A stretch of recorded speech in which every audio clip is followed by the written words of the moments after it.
My name is Genevieve Deslandes and I'm the company manager for TOTEM and here to talk with What's Next Singapore. So our director really wanted to display the evolution of humankind. And there's a lot of different theories and a lot of different beliefs depending on religions as well. So he broke it down in feelings and different quests. So at some point we make a reference to the theory of evolution of Darwin. But we also talk about the desire to fly and going into space and the love, the passion.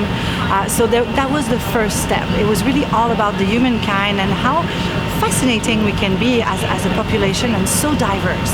And then he really wanted to make sure that we went and used the Canadian native influence.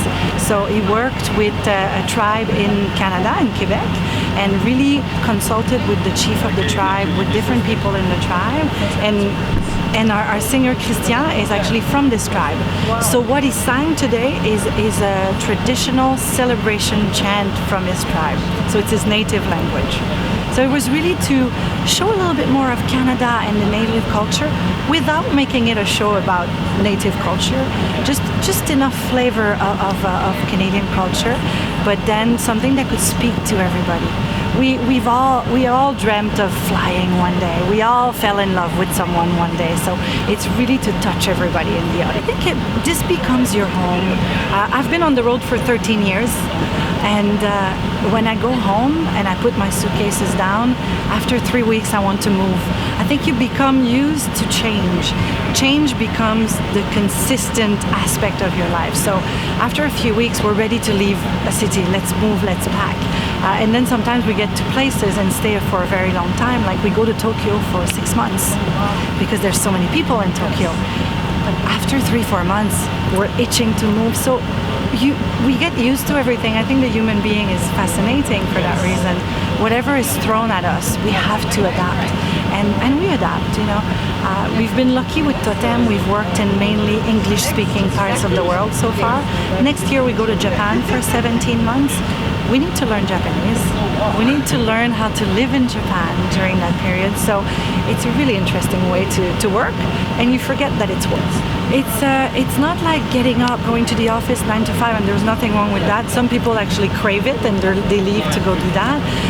Personally, I'm like a plant that that just dies if you leave me in an office and not moving. So we really get used to it, and we get used to connecting to all the different cultures. So we're sampling the food. We're going to the markets. I went to Little India the other day, and it's just so colorful and beautiful, and I'm doing a lot of shopping as well. So when in Singapore you have to. Yeah. So we adapt, we try different things, and we try to live in the city where we work. Because often it's love stories. People meet someone on the road, and next thing you know, that person jumps in and starts traveling with them. And we've got families on tour. We've got babies, and there's one of our clowns, Philippe. He just had a daughter the week after we left Perth.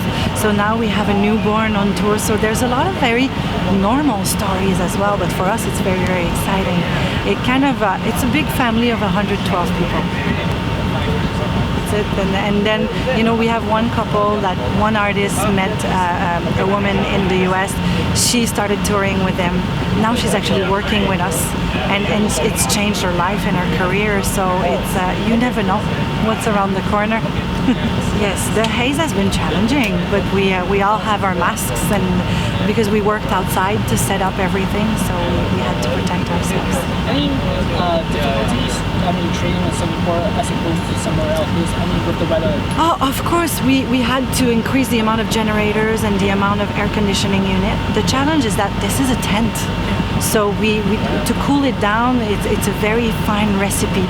And you will notice when people come and see the show, as soon as someone comes in, we close back the doors to make sure that we keep the cool air inside for the public, but also for the performers, because if their hands get wet and sticky because of humidity, they might not be able to catch each other for certain acts. So that is our main challenge for Singapore. The rest is great. The location is actually spectacular next to MBS, and the city itself is quite wonderful and easy to navigate as well.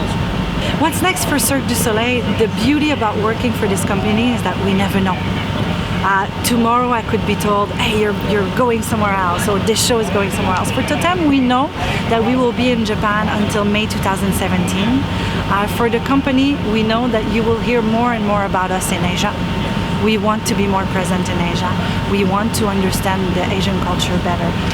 So we will be working a lot on China in the coming years. And then for me personally, I'm actually leaving TOTEM next week and I'm moving back to Kidam. So see a lot of movement. Yeah. I mean, that's what you enjoy about the job. So. Never a dull moment.